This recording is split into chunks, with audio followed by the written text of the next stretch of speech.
जय हिंद दोस्तों, welcome to ज्योतिर्मय। दोस्तों, आज राहुल गांधी ने एक बयान दिया।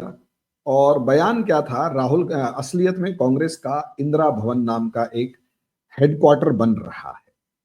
और उस हेडक्वार्टर में नेशनल पार्टी को दिल्ली में जगह मिलती है 1000 गज के आसपास। उन्होंने थोड़ा बहुत और मैनेज कर लिया होगा, या कोई पुरानी जगह थी। एक बहुत भव्य इमारत बनाई गई, उस भव्य इमारत का नाम लिखा गया इंदिरा भवन। हालांकि मैं उस इंदिरा भवन के मामले में वीडियो देख रहा था जिसमें उसने ये लिखा गया कि भाई जो वीडियो थी उसके अंदर, मुझे हालांकि अंदर के बारे में पता नहीं और बहुत ज्यादा डिटेल्स मैंने उस भवन की पढ़ी नहीं।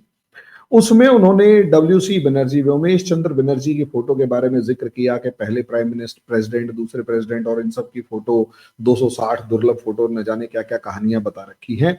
मैं ढूंढ रहा था कि क्या ये बताएंगे कि कांग्रेस के संस्थापक ए ओ ह्यूम से लेकर जॉर्ज यूल से लेकर विलियम वेडरबर्न से लेकर जितने भी अंग्रेज प्रेसिडेंट हुए हैं, क्या उन सबके बारे में कांग्रेस बताएगी? हालांकि मुझे नहीं मिला और बहुत ही स्मार्टली जितने भी अंग्रेज कांग्रेस के संस्थापकों में थे या कांग्रेस के प्रेसिडेंट्स में थे उनको उठा के बाहर कर दिया। खैर, मैं उस पर अभी नहीं जा रहा।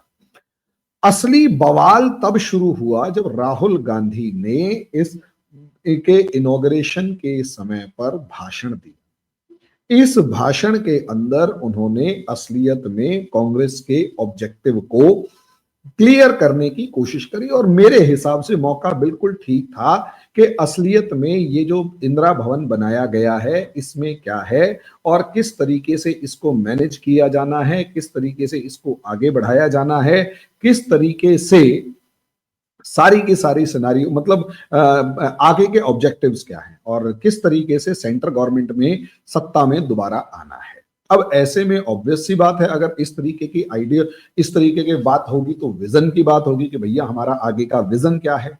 जब विजन की बात हो रही थी कि आगे का विजन क्या है, तो यहां राहुल गांधी ने एक डिक्लेरेशन टाइप की दे दी कि देखो भैया, सीधी सी बात है, हमारा ऑब्जेक्टिव है भारत में इस आरएसएस बीजेपी की विचारधारा से लड़ना।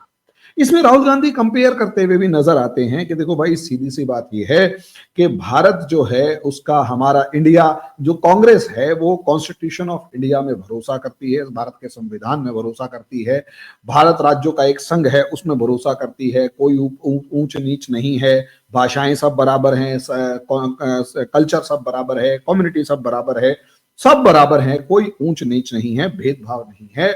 और राहुल गांधी ने ये घोषित किया कि कांग्रेस की जो ये बिल्डिंग है ये असलियत में इस इक्वालिटी को दिखाती है। बाहर हालांकि लिखा भी हुआ है कि इक्वालिटी, फ्रेटर्निटी और ये सब चीजें, डेवलपमेंट वगैरह का पूरा जस्टिस नाम शब्द दे रखा है। वो बता रहा है कि वो दिखाने की कोशिश की जा रही है कि देखो भैया, कांग्रेस किन महान सिद्धांतों पर भरोसा करती है या कांग्रेस किन महान सिद्धांतों के अनुसार आगे बढ़ती है या बढ़ना चाहती है। इसमें कोई बुराई नहीं है, बताया जा सकता है। अब ऑब्वियस सी बात है, मौका भी ऐसा था कि हम भरोसा करते हैं, लेकिन सवाल यही है हमारे सामने कौन खड़ा हुआ है जिससे लड़ना है। अच्छा, खास बात यह है कि कांग्रेस की ये बिल्डिंग इतने टाइम में कभी नहीं बनाई गई। मुझे आज तक याद नहीं है कि कांग्रेस हाई कमान या कांग्रेस हेडक्वार्टर इस तरीके का कभी कहीं बनाया गया हो और पूरी की पूरी कांग्रेस की एक सेंट्रल कमांड बना के उसको डील किया जा रहा हो। ये वाला कल्चर जो है ये बीजेपी से आया है। पहले ये कल्चर नहीं था। पहले, क्योंकि कांग्रेस पहले एक डिक्टेटरशिप वाली पार्टी थी, इसके ऊपर भी समझ कर देखिएगा, कांग्रेस में कभी हेडक्वार्टर नहीं होता था। जहां तक मेरे को याद है, एक बिल्डिंग होती थी, उसमें कांग्रेस के कार्यकर्ता इस तरीके से काम करते थे कि ठीक है यार, जो गांधी परिवार की तानाशाही है उसी के अनुसार सारे काम हो रहे हैं, जैसा गांधी परिवार कहेगा वैसा ही होगा, और सारा सारा सिस्टम 10 जनपद से चलता था। बाकी प्रदेश कार्यालय होता था, कांग्रेस कार्यालय होता था, केंद्रीय कार्यालय होता था। ये हेडक्वार्टर का मतलब जो है ये असलियत में सीखा गया है बीजेपी से। बीजेपी ने भी अपना एक हेडक्वार्टर बनाया, कमांड सेंटर बनाया, और वहां पर पूरा एनालिसिस होता है, छोटी छोटी बातों पर डिस्कशन होता है, डिबेट होती है, बात करते हैं, पता चलता है कि किस तरीके से सिस्टम को, कौन से नैरेटिव को कहां बढ़ाना है, कैसे बढ़ाना है। और मुझे लगता है कि भारत में एक विपक्षी दल होने के नाते इन्हें ये बहुत पहले कर लेना चाहिए था। इन्हें ये 10 साल में जाके अगर समझ में आया है तो काफी देर में समझ में आया, और मुझे तो लगता है कांग्रेस इस मामले में 70 साल लेट हो गई है। फिर भी चलो कोई बात नहीं, देर आए दुरुस्त आए, लेकिन कम से कम इन्होंने जो विजन रखा तो ऑब्वियस सी बात है, एक हेडक्वार्टर बीजेपी के पास भी है मिंटो रोड के ऊपर, और बल्कि इनका तो एक्सटेंडेड बहुत जबरदस्त हेडक्वार्टर। और शायद कांग्रेस को यही चीज समझ में आ गई कि बीजेपी की इस जीत के पीछे एक जो कमांड सेंटर है, और वो बीजेपी का कमांड सेंटर है, वो बड़ा गजब है, बड़ा इंपॉर्टेंट है।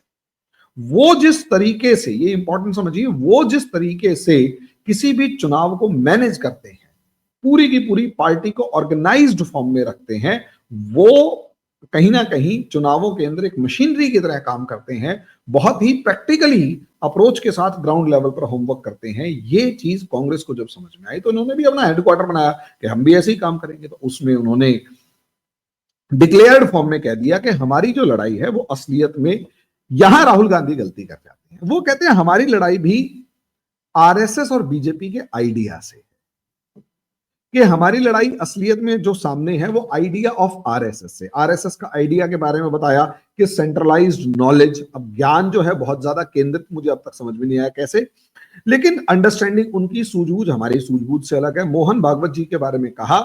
अच्छा, यहां कहते कहते वो एक दिन एकदम से मोहन भागवत जी के ऊपर आ गए और उन्होंने कहा कि मोहन भागवत जी जिस तरीके से हर दूसरे चौथे दिन कोई ना कोई बयान दे देते हैं, और अभी 2 दिन पहले तो उन्होंने जिस तरीके से बयान दिया कि भारत का जो स्वतंत्रता संग्राम था वो ठीक नहीं था, वो भारतीय वैल्यूज के खिलाफ था, वो उसके ऊपर सवाल उठा दिए। और उससे बड़ी बात, भारतीय स्वतंत्रता संग्राम के साथ साथ उन्होंने संविधान को के बारे में, मोहन भागवत जी के बारे में कहा कि संविधान के बारे में उन्होंने जो सवाल उठाए, ये ट्रीजन है, ये गद्दारी है, ये देशद्रोह है। और यहां अगर मोहन भागवत जी किसी दूसरे देश में होते तो अब तक उन्हें जेल हो जाती। आजकल अगर हम देखें तो ब्रिटेन के अंदर हमें साफ तौर पर दिखाई दे रहा है कि जिस तरीके से पाकिस्तानी मुसलमानों ने 13-13 साल की बच्चियों के साथ जो बर्बरता दिखा रखी है, वहां जिस तरीके से कानून काम कर रहा है, जो राहुल गांधी की मानसिकता वाले उदारवादी हैं, वो वहां जिस तरीके से 13 साल की बच्चियों के जो उत्पीड़न करता है, जो रेपिस्ट हैं, जो बलात्कारी हैं, उनको तो छोड़ दिया जा रहा है और उसके खिलाफ आवाज उठाने वाले को जेल में डाल दिया जा रहा है। तो मैं मान सकता हूं कि राहुल गांधी सही कह रहे हैं कि राष्ट्र की बात उठाने वाले राष्ट्रवादियों को ब्रिटेन में राहुल गांधी के भाई ने जिस तरीके से दुनिया को, लोगों को जेल में डालना शुरू कर दिया है, जिस व्यक्ति की बेटी का बलात्कार हुआ है, उसको इसलिए उठा के जेल में डाल दिया क्योंकि वो कुछ ट्वीट ऐसे कर रहा था जिससे सरकार नाराज हो रही थी। अब ऐसी सिचुएशन में वहां देशद्रोह का तो कानून उन पर भी लग रहा है, लंबी लंबी सजाएं दी जा रही हैं। तो मैं राहुल गांधी की इस बात से सहमत हूं कि अगर मोहन भागवत जी बांग्लादेश में होते तो जो चिन्मय प्रभु का हाल हुआ वो इनका हाल होता। अगर मोहन भागवत जी पाकिस्तान में होते तो पॉसिबली पाकिस्तान में जो हिंदुओं का हाल हुआ वो हुआ होता। अगर राहुल गांधी की बात से सहमत हूं कि अगर मोहन भागवत जी अफगानिस्तान में होते तो वही हाल होता जो अभी हो रहा है, अभी हिंदुओं का वहां हो रहा है। अगर मोहन भागवत जी ब्रिटेन में होते तो उनका वही हाल होता जो वहां पर इस समय पर अपने देश के प्रेम के लिए आवाज उठाने वाले लोगों के साथ हो रहा है। जर्मनी में होते, फ्रांस में होते तो एग्जैक्टली यही हाल हो रहा है। और असलियत में राहुल गांधी के जो वैचारिक बंधु हैं, जो विचारों को समर्थन देने वाले भाई बंधु हैं, वो जिस तरीके से पूरी दुनिया के अंदर तांडव मचा रहे हैं, पूरी दुनिया के अंदर अपना वर्चस्व स्थापित करके, कब्जा करके आगे चीजों को बढ़ा रहे हैं, तो वो हमें समझना होगा कि हाँ, राहुल गांधी बिल्कुल ठीक कह रहे हैं कि मोहन भागवत जी देश प्रेम की बात करने, भारतीय समाज, भारतीय संस्कृति, भारतीय सभ्यता की बात करने के जुर्म में लंबी लंबी सजाएं काट सकते थे और उनको जेल में डाला जा सकता था। राहुल गांधी बिल्कुल ठीक कह रहे हैं, मैं उनकी बात का समर्थन करता हूं। अब उसमें ये कह रहे हैं कि भारत को 1947 में आजादी नहीं मिली और ये गलत है, इससे भारत का अपमान हुआ है, भारत के जो स्वतंत्रता संग्राम में भाग लेने वाले हर व्यक्ति का अपमान हुआ है। तो देखिए, मेरे को यहां पर एक अलग ही चीज ये नजर आती है कि एक बार हमें दोबारा से स्वतंत्रता संग्राम के ऊपर जितनी पुस्तकें हैं उनके ऊपर चर्चा कर लेनी चाहिए, उनके ऊपर डिस्कशन कर लेना चाहिए। हो सकता है डायमेंशन हमें कहीं और नजर आ रही हो, क्योंकि मुझे ऐसा लगता है कि जब गांधी जी ने, जहां तक मुझे तारीख याद है, जुलाई 1913 के अंदर, 1914 में, जुलाई 1914 में उन्होंने साउथ अफ्रीका, दक्षिण अफ्रीका छोड़ दिया था। उसके बाद महात्मा गांधी 6 महीने तक लंदन में रहे, लगभग 100-125 दिन तक लंदन में रहे, और 3-4 महीने लगा लीजिए, 100-125 दिन के बाद लंदन में रहने के बाद वहां से उनका जहाज चलता है और वो भारत के अंदर 9 जनवरी को आकर लैंड करते हैं। तो सवाल यही है कि वो जो 100 दिन का उनका लंदन प्रवास था, क्या हमें इस बारे में पता है कि महात्मा गांधी भारत वापस आने से पहले 100 दिन के अपने उस प्रवास में क्या कर रहे थे? क्योंकि मेरा मानना यह है कि कुछ जगहों पर महात्मा गांधी भले ही प्रोटेस्ट करते हुए नजर आते हैं, लेकिन जहां जहां पर एक बहुत ही पिन पॉइंट पर जाकर अटैक करना था ब्रिटिशर्स पर, वहां पर जाकर हमला करना था, वहां पर उन्होंने हमला नहीं किया। उन्होंने वहां पर जाकर जो हिट करना था वो नहीं किया, और ब्रिटिशर्स को एक फ्री पास देने की कोशिश करते रहे। अब इस चीज के ऊपर बहस की जा सकती है। अगर आप ये कह रहे हैं कि नहीं, आप तो इसके ऊपर बात ही नहीं कर सकते, तो असलियत में वो जो सेंट्रलाइज्ड नॉलेज है वो किसने कर दी फिर? भाई अगर हम बातचीत बंद कर जाते हैं तो वही तो सेंट्रलाइज्ड नॉलेज होती है। अब आप कह रहे हैं कि नहीं, महात्मा गांधी पे चर्चा ही नहीं होनी चाहिए, जो वो कह रहे हैं वही सही होनी चाहिए और वो सत्य वचन होनी चाहिए। तो यही तो सेंट्रलाइज्ड नॉलेज है, यही तो सेंट्रलाइज्ड आइडिया है कि आप उस आइडिया के विरोध में कहीं, उसके इतर कहीं जा ही नहीं सकते। तो यहां असलियत में राहुल गांधी जिस आइडिया को या शोर मचा रहे हैं, वो असलियत में ये खुद के गिरबान में अगर झांक कर देखेंगे तो मुझे ऐसा लगता है ज्यादा बेहतर तरीके से हम लोग, ये राहुल गांधी खुद को समझ पाएंगे, फिर कुछ बयान दे पाएंगे। लेकिन मुझे लगता है राहुल गांधी को यह समझने की जरूरत नहीं है। राहुल गांधी को जो चीज पढ़ा दी गई और राहुल गांधी वो बोल रहे हैं, और सबसे बड़ी बात, पॉसिबली वो एक बेसिक सी बात बहुत अच्छे तरीके से जानते हैं कि लोगों को शॉर्ट टर्म मेमोरी लॉस की एक बीमारी होती है। वो जो शॉर्ट टर्म मेमोरी लॉस होता है, उसके अंदर लोग असलियत में हमें दिखाई देते हैं कि भाई वो बहुत सारी चीजों के अंदर इन्फ्लुएंस यानी प्रभाव में आ जाते हैं। यहां पर असलियत में यही है। अब राहुल गांधी आरोप ये लगाते हैं कि मोदी जी तिरंगे झंडे को सल्यूट नहीं करते। अच्छा जी, हमने कितनी बार, 10 साल से तो हम ही देख रहे हैं कि लगातार तिरंगे झंडे को सल्यूट कर रहे होते हैं, और एक नहीं 2-2 बार कर रहे होते हैं, कम से कम सेना से लेकर संविधान दिवस से लेकर हर रोज। अब ये उसके बाद कहते हैं ये नेशनल फ्लैग को सल्यूट नहीं करते, कॉन्स्टिट्यूशन को सल्यूट नहीं करते।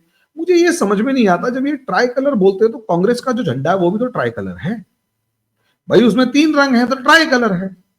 अब वो जो ट्राई कलर है उसको सल्यूट कांग्रेस वाले झंडे को करें तो मैं नहीं मानता कि करना चाहिए। भारत का झंडा जो है उसको अगर ट्राई कलर कह रहे हैं तो भाई उसको सल्यूट करना चाहिए। और हाँ, इसमें कोई दो राय नहीं है कि कांग्रेस, जो आरएसएस थी, उसको शुरुआत के अंदर कांग्रेस से ये शिकायत थी कि तुम अपने झंडे को ही भारत का झंडा कैसे बना सकते हो। और आरएसएस की उसमें शिकायत ये थी कि आप तिरंगे को ही भारत का झंडा बना रहे हो, यानी कांग्रेस के झंडे को ही भारत का झंडा बना रहे हो, तो जनमानस जो है वो कंफ्यूज रहेगा चुनाव में वोट डालते हुए कि वो सामने वाला व्यक्ति भारत का झंडा लेके आ रहा है या कांग्रेस का झंडा लेके आ रहा है। आरएसएस की डिमांड ये थी कि या तो आप अपने झंडे का रंग बदलो या फिर भारत के झंडे का रंग बदलो। आप अपने ही झंडे को जब भारत का झंडा बना दोगे तो आप लोकतंत्र की हत्या कर रहे हो, क्योंकि आप लोगों को कंफ्यूज कर रहे हो कि दूर से वो झंडा कांग्रेस का है या भारत का है। और ऐसे में अगर कांग्रेस और भारत का झंडा एक जैसा दिखाई दे रहा होगा तो उस समय जनता को कांग्रेस बेवकूफ बना रही थी कि तुम्हारे मतलब के कांग्रेस को वोट ना डालने का मतलब है भारत को वोट ना डालना, भारत माता को वोट ना डालना। इस चीज के ऊपर तो कांग्रेसी कभी बोलेंगे नहीं कि तुमने जिस चालाकी के साथ अपनी पार्टी के झंडे को, क्योंकि अंग्रेज तुम्हें सत्ता सौंप गए थे, क्योंकि तुम ही उनके दिल के सबसे ज्यादा करीब थे। जो ईमानदार भारतीय थे वो तो जेल में बैठे हुए थे, या उनको फांसी दे दी गई थी, या उन्हें भगा दिया गया था। अब भगत सिंह जैसों को फांसी दे दी गई, जो इस समय पर अगर 1947 में अगर होते तो मेरा मानना है कि लगभग उस टाइम पर 40-42 साल के होते और भारत के राजनीति में उनका एक महत्वपूर्ण स्थान होता। वही हाल जो था वो सुभाष चंद्र बोस जी का था। सुभाष चंद्र बोस जी भी इस समय पर अच्छी खासी पैंठ बना चुके थे, और उनको जिस तरीके से कांग्रेस से बाहर निकालकर भागने पर मजबूर किया गया, वो देखने लायक बात है। चंद्रशेखर आजाद से लेकर कितने सारे क्रांतिकारी मारे गए, वो सारे के सारे क्यों मारे गए? वीर सावरकर को अभी भी नजरबंद रखा गया था, क्यों रखा गया था? तो मेरा तो सवाल यही आप लोगों से बनता है कि भाई अल्टीमेटली ये कह रहे हैं कि तिरंगे को सल्यूट नहीं करते। पहली बात, हमने हजारों बार देखा है प्रधानमंत्री जी को तिरंगे झंडे को सल्यूट करते हुए, और कई बार तो ऐसा भी हुआ है कि जिस जगह पर कोई देश का राष्ट्र अध्यक्ष या कोई देश का प्रतिनिधि खड़ा होता है, वहां पर एक छोटा सा उस देश का झंडा लगा दिया जाता है। मोदी जी उस जगह खड़े होने से पहले उस झंडे को उठाकर जेब में डाल लेते हैं और फिर जाकर उस जगह पर खड़े होते हैं। तो ये तिरंगे का सम्मान नहीं तो किस चीज का सम्मान है? लेकिन अगर राहुल गांधी ये कह रहे हैं कि तिरंगे का सम्मान तो तभी होगा जब उस तिरंगे के ऊपर हाथ का निशान होगा और वो कांग्रेस का झंडा होगा, तो माफ कीजिएगा, मैं भी इस चीज को समर्थन नहीं देता। अब उसके बाद दूसरी बात यह है कि भैया संविधान के विरोधी हैं, तो एक बात बताओ, इस चीज में क्या कोई दो राय है कि आज भी हम तो यूपीएससी में पढ़ते हैं भाई, यूपीएससी के स्टूडेंट्स को पढ़ाया जाता है कि 2/3 संविधान जो था वो भारत ने अंग्रेजों का ही उठा लिया था। जो ब्रिटेन की पार्लियामेंट ने 1935 act, Indian government of India act 1935 पास किया था, हूबहू वो भारत के संविधान के अंदर जोड़ दिया गया। यानी भारत का लगभग 2/3 संविधान जो है वो केवल और केवल ब्रिटिशों का बनाया हुआ है। तो और उसके बाद जो ये ब्यूरोक्रेसी है वो भी ब्रिटिशर्स वाली है। तो ब्रिटिशर्स की ब्यूरोक्रेसी के जो बैड हैबिट्स थी या जो कमियां थी, वो सारी की सारी इनके साथ आ गई हैं। अब जो बुरी आदतें थी वो सारी की सारी अगर इनके साथ आ गई हैं, बैड हैबिट्स अगर इनके साथ आ गई हैं, तो प्रॉब्लम यहां पर यही आ रही है कि आप इस चीज को समझो कि भाई अल्टीमेटली आज भी हम जिस चीज से गुजर रहे हैं, देखिए मोदी जी ने कहा कि भैया हमें लेटरल एंट्री चाहिए, क्योंकि है ना बहुत सारे ब्यूरोक्रेट्स जो हैं वो काम को करने ही नहीं दे रहे, और इस स्टील फ्रेम ने हमारे देश की तरक्की को भी रोक दिया है। तो वो जो सिविल सर्वेंट्स का जो स्टील फ्रेम है उसके अंदर किसी तरीके का बदलाव होना चाहिए, कोई ना कोई लेटरल एंट्री होनी चाहिए। सोचकर देखिए, ये इतनी मजबूत शासन प्रशासन प्रणाली है कि काम करके नहीं देती, और उसके बाद सारे के सारे मामलों के अंदर बहुत सारे कामों को फेल कर देती है। और ये ब्यूरोक्रेसी अमेरिका के अंदर भी ऐसी ही है।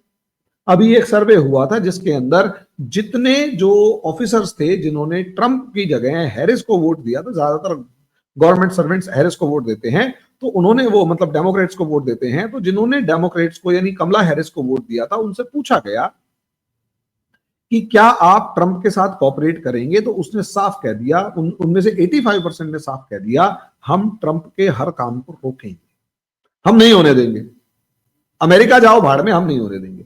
तो ये जो एटीट्यूड था, ये हमारे देश के अंदर जो उस समय पर ब्यूरोक्रेट्स थे उनके अंदर भी एटीट्यूड यही था। अफसर होगा ना वो, मतलब एक बड़ा गुर्राट अफसर वो।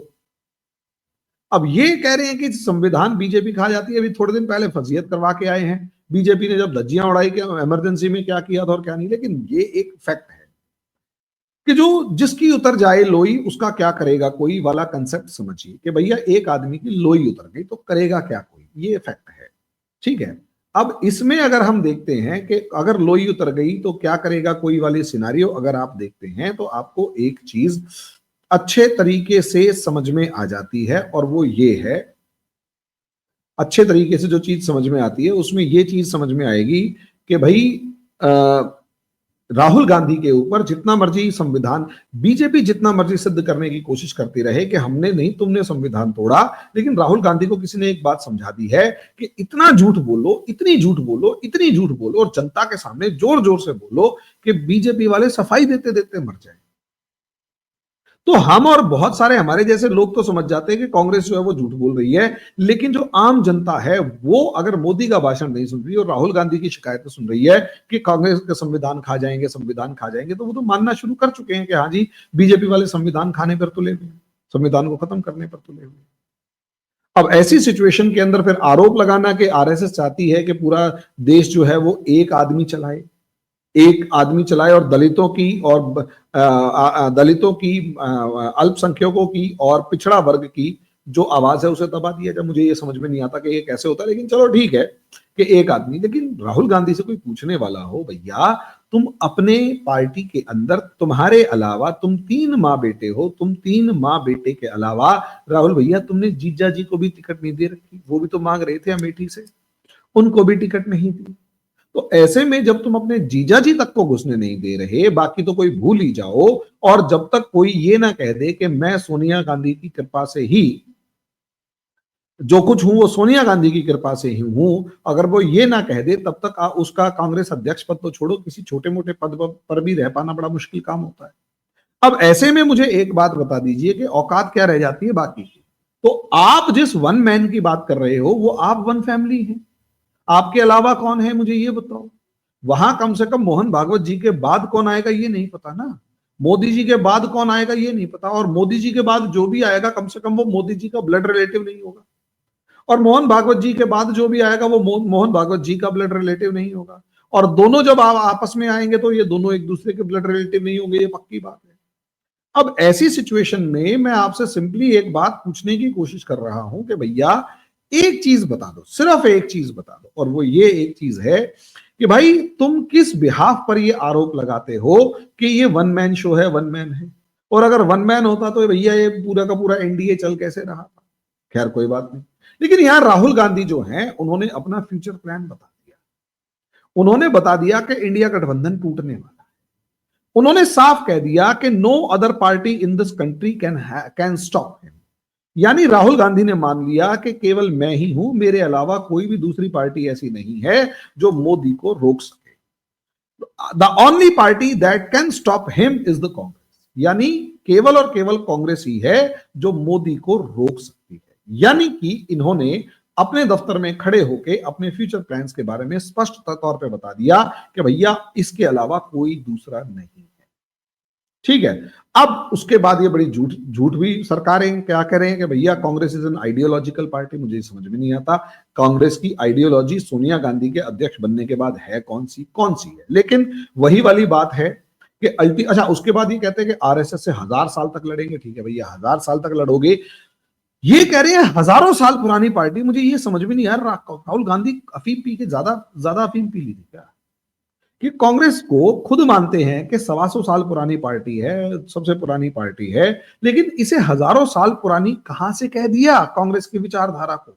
अच्छा ये विचारधारा को कह रहे हैं तो कांग्रेस की कौन सी विचारधारा है। उसके बाद फिर कहते हैं कि देखो बड़ी स्मार्टली कहते हैं कि वी हैव सिंबल्स, हमारे पास प्रतीक हैं, शिव के, शिवा के, बुद्धा के, गुरु नानक के, कबीर के और महात्मा गांधी, और बड़े स्मार्टली क्रिश्चियनिटी और इस्लाम को छोड़ दिया। कि यानी कि राहुल गांधी कह रहे हैं कि उनके पास क्रिश्चियनिटी और इस्लाम, मुस्लिम्स या इस्लाम के जो प्रतीक हैं वो नहीं है। यानी वो ये कह रहे हैं कि भाई जो इन लोगों ने सही रास्ता दिखाया, क्या ईसाइयत और मुस्लिमों ने सही रास्ता नहीं दिखाया। फैक्ट है, सोचना तो पड़ेगा कि क्या ईसाइयत और इस्लाम ने सही रास्ता नहीं दिखाया। आपने इन दोनों का नाम नहीं लिया या जानबूझकर नहीं लिया, और अगर जानबूझकर नहीं लिया तो मामला ही खराब है, और अगर जानबूझकर नहीं लिया तो समझ लीजिए आपकी बहुत बुरी वाली दुर्गति होने वाली है। अब वॉज गुरु नानक, अच्छा ये एक बड़ी अजीब सी बात कही कि इन सब की में से किसी की भी कोई भी आरएसएस की विचारधारा को फॉलो नहीं करता। अब आरएसएस की विचारधारा क्या है मुझे नहीं पता। भाई भगवान कृष्ण कह रहे हैं कि मैंने तुम्हारी महाभारत करवा दी सत्य और असत्य के बीच में, और वो आरएसएस की विचारधारा को नहीं मानते। गुरु नानक देव से शुरू होकर गुरु गोविंद सिंह तक जिस तरीके से उन्होंने संघर्ष किया, और खासकर मुगलों के खिलाफ संघर्ष किया, खासकर गुरु अर्जुन देव के बाद मुगलों के खिलाफ जिस तरीके से संघर्ष शुरू हुआ, क्या वो विचारधारा है या नहीं है। तो मुझे ये समझ में नहीं आता कि अच्छा इसके बाद एक और ये कहते हैं कि ये विचारधारा भी किसी और की नहीं है। ये बड़ा इंपॉर्टेंट फैक्टर है। खैर अब ये फिर उसके बाद आके अपना असली रंग दिखाते। देखो क्या होता है ना, पपोड़ के प्यार से पुचकार के कहते हैं अच्छा जी ऐसे करेंगे ऐसे करेंगे ऐसे करेंगे, फिर लास्ट में अपना रंग दिखाते हैं। रंग क्या दिखाया, अपने कांग्रेसी कार्यकर्ताओं को कहते हैं कि हमें इन सब से लड़ना है, और इस बीजेपी आरएसएस ने सिर्फ और सिर्फ सरकार पर नहीं संस्थाओं पर भी कब्जा कर लिया, और ये संस्थाएं भी करप्ट हो चुकी हैं, और हमारा काम है इन इंडियन स्टेट से लड़ना, क्योंकि इंडियन स्टेट भी तो संस्थाओं से है। यानी राहुल गांधी कहना चाह रहे हैं कि सुप्रीम कोर्ट जो है उसको हाईजैक कर लिया है बीजेपी ने। उसके बाद आरएसएस, बीजेपी आरएसएस ने सुप्रीम कोर्ट से लेकर यूनिवर्सिटी से लेकर हर जगह पे कब्जा कर लिया है और हमें इनसे लड़ना पड़ेगा। यहीं पर जॉर्ज सोरोस की और गहरे राज्य की जो विचारधारा है वो आ जाती है। अब वो गहरा राज्य क्या है जिसकी विचारधारा आती है? भैया गहरा राज्य चाहता क्या है ये बताओ। गहरा राज्य स्पष्ट तौर पर यही तो काम कर रहा होता है कि असलियत में वो आम जनता में उस देश की सरकार और सरकार के साथ साथ उस देश की संस्थाओं और यहां तक कि चुनावी व्यवस्था के ऊपर भी सवालिया निशान लगाता है। ये चीज हमने बांग्लादेश में देखी कि बांग्लादेश में जिस तरीके से स्टूडेंट मूवमेंट खड़ा हुआ तो सबसे पहले स्टूडेंट मूवमेंट के दिमाग में चुनावों में धांधली का आरोप लगाया गया। राहुल गांधी भी तो यही कर रहे हैं कि चुनावों में धांधली का आरोप लगा रहे हैं कि जो बीजेपी है ये चुनावों में धांधली करके जीत रही है। जब ये चुनावों में धांधली का आरोप लगा देते हैं तो उसका नेक्स्ट लेवल ये आ जाता है कि आप बांग्लादेश में देखेंगे तो चुनावों में धांधली, उसके बाद स्टूडेंट सड़कों पर। राहुल गांधी लगातार इनको भड़का रहे हैं, चुनावों में धांधली का आरोप लगा रहे हैं कि चुनावों में धांधली हुई, धांधली हुई, धांधली हुई। जब ये आरोप लगा रहे हैं कि धांधली हुई तो उसके बाद एकदम से जो है क्या नाम है सिचुएशन क्रिएट हो जाती है कि चुनावों में जी धांधली हो गई और तगड़ी धांधली हो गई।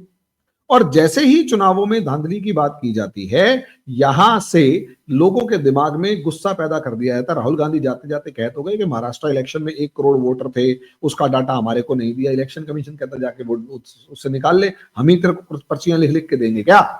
इलेक्शन कमीशन की वेबसाइट पर डला हुआ निकाल ले। अब उसके बाद यहां पर ये कह रहे हैं कि भैया मीडिया भी फ्री एंड फेयर नहीं है। अब अगर मीडिया भी फ्री एंड फेयर नहीं है तो इसका मतलब क्या है? इसका मतलब ये है कि मीडिया के ऊपर भी शोर मचा रखा है कि भाई मीडिया जो है वो ठीक ढंग से काम नहीं कर रहा है। यानी यहां पर मीडिया के ऊपर से भी भरोसा उठाया जा रहा है। अब आप सोचिए, सुप्रीम कोर्ट से भरोसा उठा दिया, चुनाव आयोग से भरोसा उठा दिया, उसके बाद कह रहे हैं ढंग से इलेक्शन। उसके बाद सोचिए मार्क जकरबर्ग की आवाज आ रही है उधर से अमेरिका से कि नहीं नहीं नहीं ये 2024 में मोदी हार गए थे। अब मुझे ये समझ में नहीं आता, उधर कह रहे हैं मोदी हार गए और जनता के दिमाग में शक है कहीं मोदी ने बेईमानी तो नहीं कर ली, कहीं ईवीएम हैक तो नहीं हो गई, कहीं धांधलेबाजी तो नहीं हो गई। शॉर्ट में कहने का मतलब यह है कि राहुल गांधी ने अपने जनता को अपने लोगों को भड़काया और ये कहा कि this building emerge from the blood of Congress people, कि कांग्रेस कार्यकर्ताओं की खून से यहां ये बिल्डिंग बनाई गई। और सबसे ज्यादा डरा देने वाला जो स्टेटमेंट राहुल गांधी का था वो ये कहते हैं कि कांग्रेस कार्यकर्ताओं पर हमले होंगे और ये सिविलाइजेशनल वॉर है। उन्होंने स्पष्ट शब्दों में कह दिया कि ये असलियत में जो सांस्कृतिक है और इस सांस्कृतिक युद्ध में हमारा संस्कृतियों का टकराव है। आरएसएस एक प्रकार की संस्कृति को बता रही है और हम दूसरे प्रकार की संस्कृति को बता रहे हैं। बिल्कुल सही कह रहे हैं। एक वो संस्कृति है जो ब्रिटेन के बताए रास्ते पर चलती है, ब्रिटेन की कही हुई बातों को दोहराती है, अपना दिमाग नहीं लगाती। दूसरी वो संस्कृति है जो भारतीय होने पर गर्व महसूस करती है, महाकुंभ पर गर्व महसूस करती है। लेकिन हाँ, मुझे याद आया राहुल गांधी ने भारतवासियों को अभी तक महाकुंभ की बधाई नहीं दी, शुभकामनाएं नहीं दी हैं। और ये चीज मेरे हिसाब से कहीं ना कहीं राहुल गांधी की इस मानसिकता को दिखाता है, हिंदू विरोधी मानसिकता को दिखाता है। अब आप अंदाजा लगा कर देखिए। अच्छा, उसके बाद ये एक मैसेज और दे रहे हैं कि ये सांस्कृतिक युद्ध होने जा रहा है और इस जंग में सब जायज होगा। यानी अपने कार्यकर्ताओं को तैयार रहने के लिए कह रहे हैं, अपने कार्यकर्ताओं को उकसा रहे हैं, युद्ध जैसी हालात बता रहे हैं, जंग जैसे शब्द इस्तेमाल कर रहे हैं, तैयार रहने के लिए कह रहे हैं, खून बहाने की बात कर रहे हैं। आपको नहीं लगता भारत को बांग्लादेश बनाने की तैयारी कर रहे हैं? कमेंट बॉक्स में बताइएगा। अभी हम इस डिस्कशन को यहीं तक रखेंगे, अगले वीडियो में अगले टॉपिक पर डिस्कस करेंगे। तब तक के लिए धन्यवाद। मेरे चैनल को लाइक करें, सब्सक्राइब करें, शेयर करें, बेल आइकन जरूर दबाएं ताकि हमारी ये वीडियोस आप लोगों तक जल्दी से जल्दी पहुंचे। धन्यवाद।